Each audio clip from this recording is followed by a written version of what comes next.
যত টাকা ডিমান্ড করা আছে আমি তার উপরে যত পার্সেন্ট পাবো আপনাকে কত পার্সেন্ট দেবো। আমার একটা বক্তব্য আছে, এটা আমার নাম মামলা।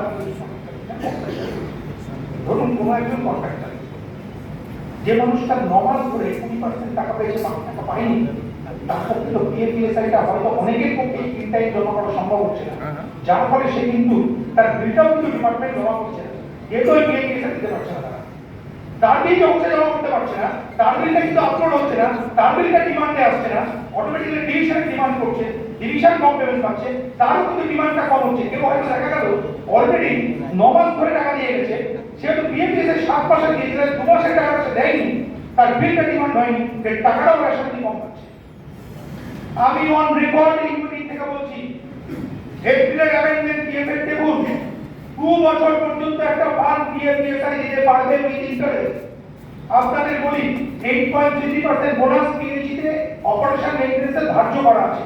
অনেক ফার্ম আছে যারা দুর্গাপুজোর সময় বোনাসটা দেয়, তা আমাদের যখন 3 মাসের বিল হয় তখন তো বোনাসটা ধরে বিলটা হয়।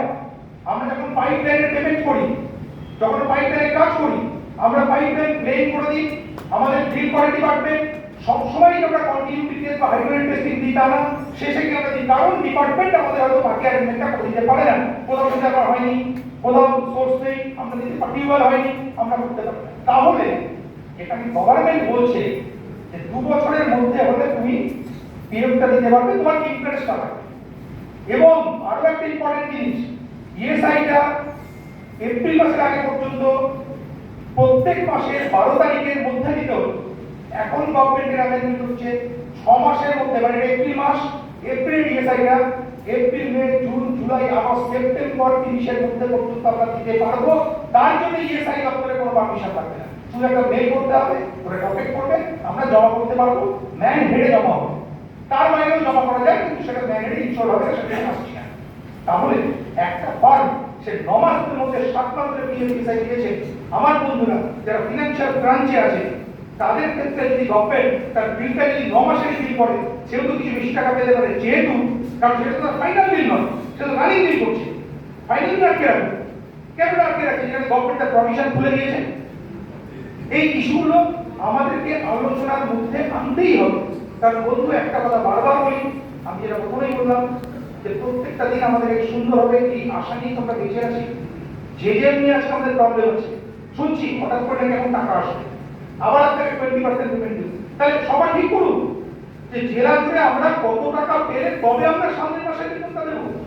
যে মানুষটাকে একটা বড় টাকা, ধরুন টাকা আমাদের এমন অনেক এজেন্সি আছে যাদেরকে 8 লাখ 10 লাখ টাকা করে মাসে বেতন দিতে হয়, তাকে যদি 15 লাখ টাকা পেমেন্ট দিয়ে দেয়, সে কি আবার প্রথম মাসে টাকা দিয়ে দ্বিতীয় মাসে টাকাটা ঘর থেকে লাগাবে? তাহলে আমাদের তো ইউনিফর্ম পলিসি হবে।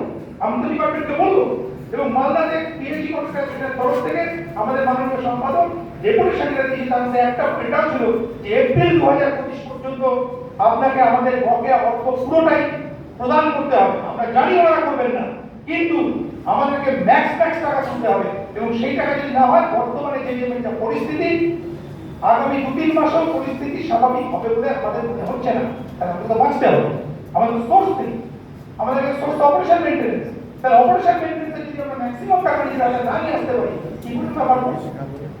কাজ না করার ব্যাপারে আলোচনা হচ্ছিল। আপনাদের জানাই, মালদা সংগঠনের নেতৃত্বে জল জীবন মিশনের সমস্ত কাজ আমরা মালদায় বন্ধ রেখেছি, এবং আমাদের সিদ্ধান্ত যে আমরা জল জীবন মিশনের একটা সম্মানজনক উন্নতি না পাই, আমরা আমাদের জল জীবন মিশনের কাজ আর 1 ইঞ্চিও করবো না। মালদার সিদ্ধান্ত থেকে কাজটা বন্ধ আছে। অপারেশন মেইনটেনেন্সের ক্ষেত্রে আমার মাননীয় সম্পাদকের বক্তব্য আমি এখানে আপনাদের বলছি যে আপনারা সিদ্ধান্ত নিন যে আমি কত পার্সেন্ট টাকা পেলে তবে সামনের মাসে বেতন দেবো, এবং সিদ্ধান্ত যদি ইউনিফর্ম হয়, ওটা পশ্চিমবঙ্গ জুড়ে যাবে, সিদ্ধান্ত কার্যকরী হয়, তবেই গভর্নমেন্টের তরফ করবে, তবেই বন্ধু আপনি বাঁচবেন, তবেই আপনি অপারেশন মেইনটেনেন্সের টাকা পাবেন। যেটা পাচ্ছি না সেটা নিয়ে আন্দোলন হবে, লড়াই হবে, চিনিয়ে নিয়ে আসার মতো আমাদের কমিটমেন্ট হবে। যেটা আমরা পেতে পারি, সেটা আমরা ইমিডিয়েট পেতে পারি, সেটার জন্য যা যা করণীয় সেটা আমাদের মহতি সভাকে আমরা সিদ্ধান্ত নিতে পারবো, এটা আশা রেখে সবাইকে আগামী দিনের শুভেচ্ছা। আমাদের সংগঠনের পক্ষ থেকে ধন্যবাদ ভাই, অনেকগুলো তথ্যের জোগান দিল, যেগুলো চিন্তা করার জোগান। কিন্তু একটি বিষয়, কেন্দ্রীয় সরকারের বাজেট এই বছরে 70,000 কোটি টাকা, আমাদের রাজ্যেরও বাজেট এই দপ্তরে 11,500 কোটি টাকা। এই হাজার হাজার কোটি টাকার গল্পে টিকে থাকতে কিছু এসে যাচ্ছে না, কারণ আমরা পেমেন্ট পাচ্ছি। আমাদের এখন 5,000 কোটি টাকা দরকার, যেগুলো আমার কেন্দ্র অভিনয় রাজ্য সরকারের টেন্ডার দিয়েছি। এই টাকাটা এই দুটো সরকারের মধ্যে যারা এই হাজার হাজার কোটি টাকা বাজেট করেছেন, কোনো একজন দিলেই কিন্তু ঠিকাদার ফুল বাকি। আমরা সেটা পাচ্ছি না, যাই হোক আমরা ঠিক করে পড়ে আছি। আমাদের এবারে কথা পশ্চিম মিদনাপুরের দিকে বাকি।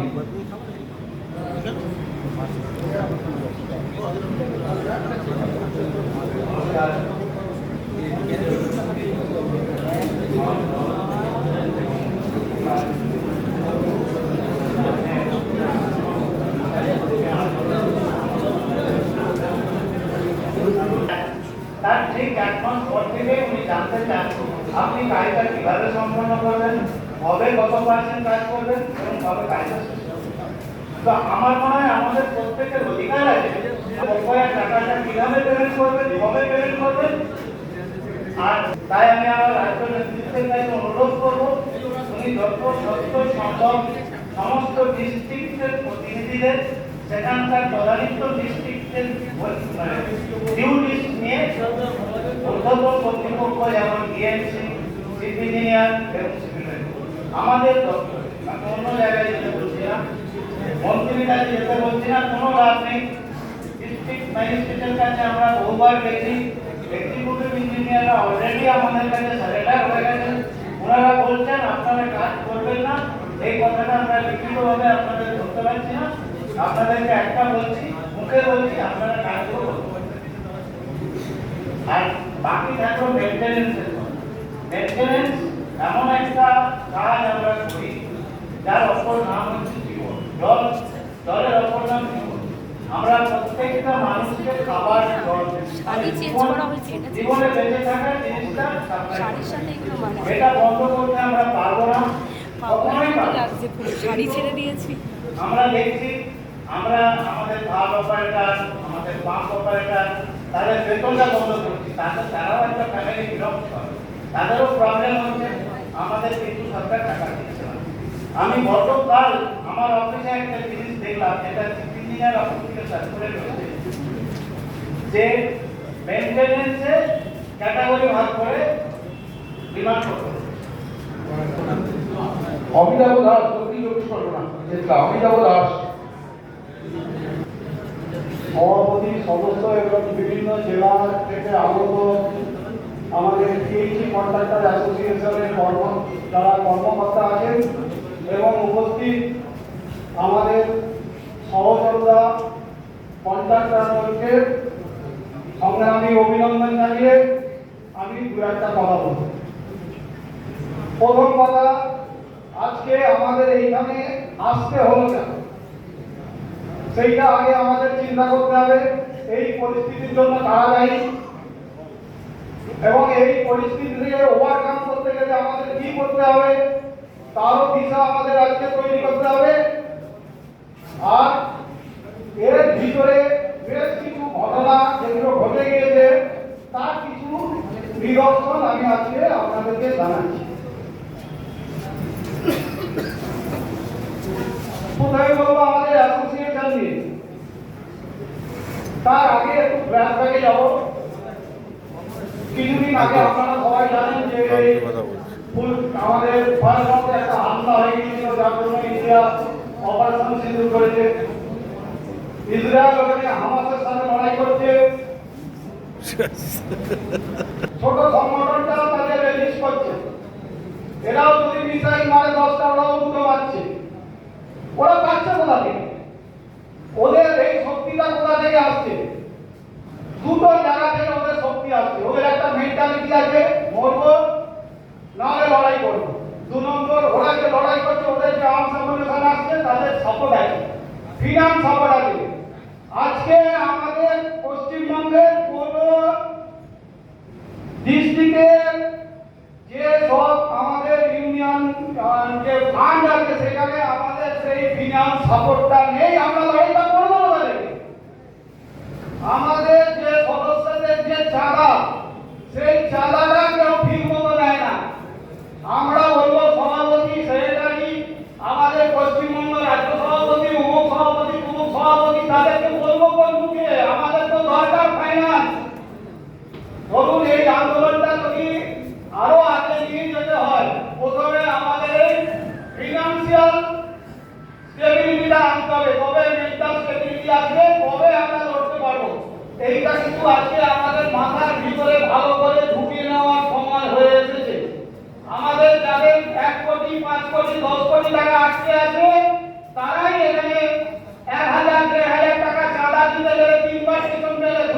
যায় আর মিটিং এ এসে অ্যাসোসিয়েশনের নামে যা কিছু বলে যায়, কিন্তু এই জিনিসটা ভাই আর চলবে না। আমি বলবো আপনারা যে কাজ ডিস্ট্রিক্টে গিয়ে ডিস্ট্রিক্টের সংগঠনকে শক্তিশালী করতে গেলে প্রথমে আপনাদের যা রিমুনিউশন সেইটা দিতে হবে, পয়সা আটকে থাকলেও দিতে হবে, পয়সা থাকলেও দিতে হবে। হ্যাঁ, এই ভাগ ফেলে হয়তো আমাদের সুপ্রিম কোর্টেও যেতে বলতে পারে, একটা হাইকোর্ট বা একটা সুপ্রিম কোর্টে শুধু গিয়ে একটা উকিল ধরতে গেলেও মিনিমাম 10 লাখ টাকার কাছাকাছি খরচা আছে।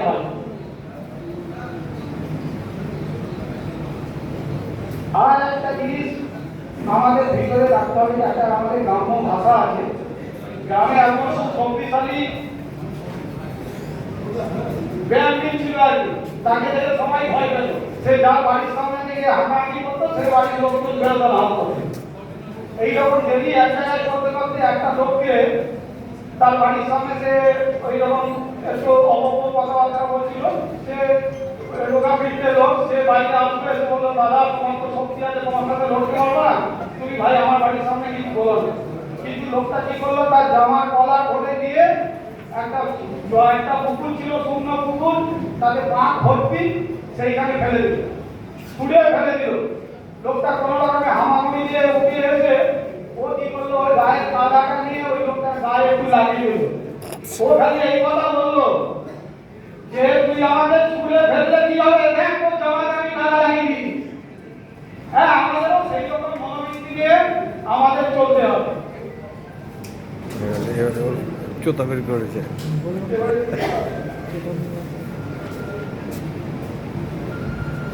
আমাদের এই জল জীবন মিশনে একটা দিক দিয়েছে, মানে একটা শ্রেণীর লোক যারা কন্ট্রাক্ট দিয়েছে বা যারা টেন্ডার অ্যাটেন্ড করেছে, দেখতে পাবে বেশিরভাগ লোকের ক্রেডেন্সিয়াল নেই, এরকম লোক প্রচুর ঘুরে বেড়াচ্ছে।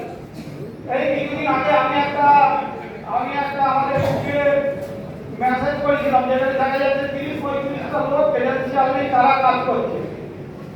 অরিজিনালি যারা কন্ট্রাক্টর, যারা জেডিএমের কাজ দিয়েছে, তারা প্রায় তাদের কাজ কমপ্লিট করে ফেলেছে, কিন্তু এই ধরনের যেসব এলিমেন্ট যেগুলো আছে সেগুলোকেও কিন্তু আমাদের আগামী দিনে রেজিস্ট করতে হবে। টেন্ডার ওপেন হয়ে গেলে সবাই আসতে পারে, তার মানে এই নয় যে আমি একটা জানি ক্রেডেন্সিয়াল নিয়ে এর ভিতরে ঢুকে যাবো। সেই জিনিসটাকে কিন্তু আমাদের আগামী দিনে বন্ধ করতে হবে ভাই, 1000-1200 আপিয়ার কি জমা করতে হবে।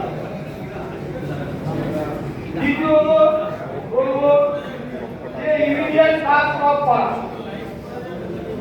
ইমিডিয়েট যে কাজ সব করতে হবে, আমাদের সেই জল জীবন মিশনের হোক আর মেইনটেনেন্সের হোক, ইমিডিয়েট কাজ সব করতে হবে।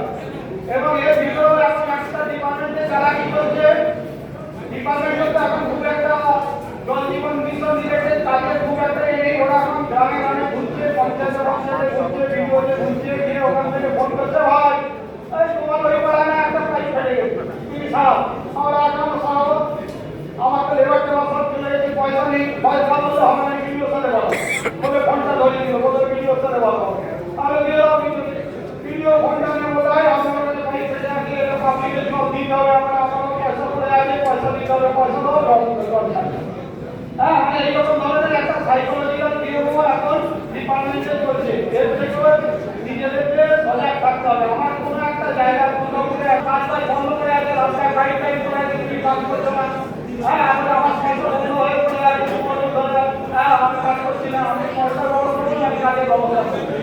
কিন্তু এইরকম ধরনের আপনাদেরও হয়তো আসতে পারে। হ্যাঁ, আমি বলবো আমাদের অ্যাসোসিয়েশন থেকে একটা যৌথ সিদ্ধান্ত নিতে হবে যে আমরা কাজ করবো কি করবো না। এখন অনেক জায়গায় কাজ করছে, আমার নিজস্ব মতামত সেই কাজগুলোকে ইমিডিয়েট বন্ধ করলে তবে উত্তরবঙ্গ শিল্পের একটা বেকার আছে। আর একটা হচ্ছে যে মাইনে ঠিক থাকবে, কিন্তু এটাও একটা পয়েন্ট যে মাইনে বন্ধ করলে তার ক্ষেত্রে কারণ আমাদের চাপের থেকে সব খবরটাই চাপে এরা বন্ধ করতে পারে না, এরা 1 ঘন্টা আসলে যাবে তাই দেওয়া মিটিংয়ে চলে যায়, আমি বলবো তাদের সংগঠন প্রচন্ড শক্তিশালী। সুতরাং মাইনেটা বন্ধ করলে চাপটা খুব সাইডেই আছে। আর আমাদের হচ্ছে যে অবস্থান বিক্ষোভ করতে হবে, বিক্ষোভ করতে হবে। আপনারা দেখতে পাচ্ছেন স্কুটি তারা করছে, আরো বিভিন্ন সব করছে, কিন্তু লাগাতার অবস্থান বিক্ষোভ করছে। এরকম একটা লাগাতার অবস্থান বিক্ষোভে আসার কোনো রাস্তা নেই। একমাত্র পয়সা আছে, পিছনের লোকগুলোর কথা তুমি আমাদের সবাইকে ওরা ঠিক না ঠিক ডিভিশনে অ্যাপ্লিকেশন করতে হবে, রাজীব কাজের এসডি রিটার্ন করার জন্য। ওরা লিখুন না, ওরা কিছু একটা লিখবে, কমেন্টটা করবে। আমরা চাইব যে আমাদের যে রাজনীতির কাজ হচ্ছে সেই কাজের এসডি আমাদের এক্ষুনি দেওয়া হোক। এই কাজও কিন্তু আমাদের করতে হবে। চিফ সেক্রেটারি কাছে ডেপুটেশন দিতে হবে।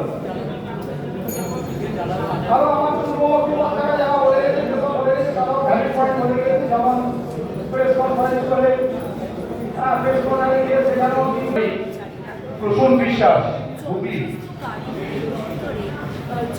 কোথাকার এ তো আমাদের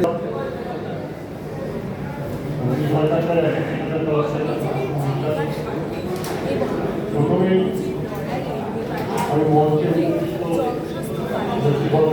ধন্যবাদ জানাই এবং আমার বক্তব্যটা যদি রাখতেই হবে, যদি আপনারা তো মন দিয়ে শোনেন তাহলে বলবো। ধন্যবাদ বন্ধুদের। প্রথমেই ধন্যবাদ দিয়ে আমাদের সেন্ট্রাল কমিটিকে আজকের আমাদের এই কঠিন দিনে আমাদের একটা জায়গা দিয়েছে যে আমাদের নিজেদের ভিতরে কিছু কথা বলতে পারি, বলে একটু কথা হতে পারি। সেজন্য আমি সেন্ট্রাল কমিটিকে ধন্যবাদ জানাচ্ছি। বাকি বন্ধুরা সবই বলে গেছে, নতুন করে কিছু আর বলার নেই। এই ইউনিটি ইন্ডিয়া কাছে আমরা ডেপুটেশন দিতে পারি, বিগত দিনের ডিএম সাহেবকে আমরা ডেপুটেশন দিয়েছি, সেটা আবার করাতে পারি, কাজ বন্ধ রাখতে পারি, মেনটেন্যান্সটাকে বাদ দিয়ে, কারণ জলটা আমিও খাই, আমার পরিবারও খায়, আমি সমস্ত মেনটেন্যান্সটা চলে। এটা আমার নয়, আমাদের পূর্বী জেলার অ্যাসোসিয়েশনের তরফ থেকে হবে। কিন্তু কাজ বন্ধ বাধ্য হয়ে পড়ছে। ভাবুন তো, একটা ইন্ডাস্ট্রি তার প্রোডাকশন বন্ধ করে দেয়, তাহলে তার কি থাকে সেই ইন্ডাস্ট্রি? আমরা আজকে সেই জায়গায় বন্ধুদের মুখের সঙ্গে জানাতে হয় যে আমি নিচে দাঁড়িয়ে আমাদের ব্যবসা বলতে বাধ্য হচ্ছে। যাই হোক, এর মধ্যে আমাদের আন্দোলনের ঐক্যবদ্ধ করে তুলতে হবে। আর সেন্ট্রাল কমিটি বাকিরা ভাববেন কি করা যায় না করা যায়। বহু আলোচনা হয়ে গেছে, উত্তর হয়ে গেছে,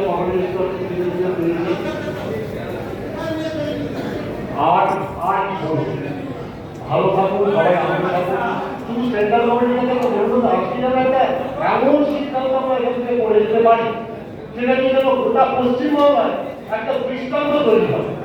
এইটুকু বলে আমি সকলকে আবার আমার তরফ থেকে ধন্যবাদ জানিয়ে শেষ করলাম। তার সমস্যা এবং ভূমিকার কথা বলার জন্য অনুরোধ জানাচ্ছি।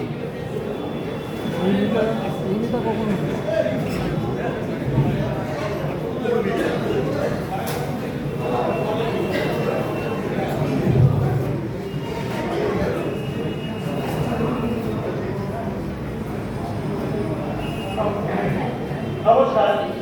প্রথমেই মঞ্চে উপস্থিত এবং আমার সামনে এই দর্শক বৃন্দ আছে, সবাইকে আমি প্রণাম জানাই। এই সভায়, মহল সভায় আমাকে আমন্ত্রণ জানানোর জন্য আমি মানসম্মত ধন্যবাদ জানাচ্ছি। এই যে দুটো একটা সিভিল, একটা মেকানিক্যাল, সিভিল যারা মেকানিক্যাল চলতে পারে এবং মেকানিক্যাল যারা সিভিলও চলতে পারে, কিন্তু আজ আমাদের দুজনের সমস্যাটা একই জায়গায়।